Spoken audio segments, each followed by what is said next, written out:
तर शर्मिला ठाकरे सध्या तिळगुळ वाटप करताय कार्यकर्ते, त्यासोबतच माध्यम प्रतिनिधींनाही त्यांनी तिळगुळाचं वाटप केलेलं आहे। आज मकर संक्रांत आणि मकर संक्रांती निमित्त त्या कार्यकर्ते माध्यम प्रतिनिधींना शुभेच्छा देत आहेत, तिळगुळाचं वाटप करताय। तर थोड्याच वेळात राज ठाकरे उद्धव ठाकरे हे मुंबादेवी चरणी आशीर्वाद घेण्यासाठी जाणार आहे। त्याआधी शिवतीर्थ निवासस्थानाबाहेर कार्यकर्त्यांची गर्दी जमलेली आहे आणि या सर्वांना शर्मिला ठाकरे यांनी तिळगुळ वाटप केलेला आहे। तर तिळगुळ घ्या गोडगोड बोला असं मकर संक्रांती निमित्त मराठीत म्हटलं जातं आणि त्याच निमित्तानं शर्मिला ठाकरे यांनी तिळगुळाचं वाटप केलेलं आहे। संपूर्ण ठाकरे कुटुंब दर्शनासाठी मुंबादेवीच्या चरणी जाणार आहे।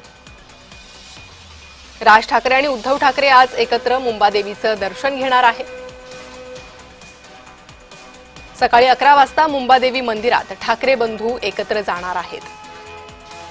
तर आज मकर संक्रांती निमित्त त्यासोबतच आगामी महापालिका या सर्व घडामोडींच्या पार्श्वभूमीवर ठाकरे बंधू एकत्र येणार आहेत आणि मुंबादेवीचं दर्शन घेणार आहेत।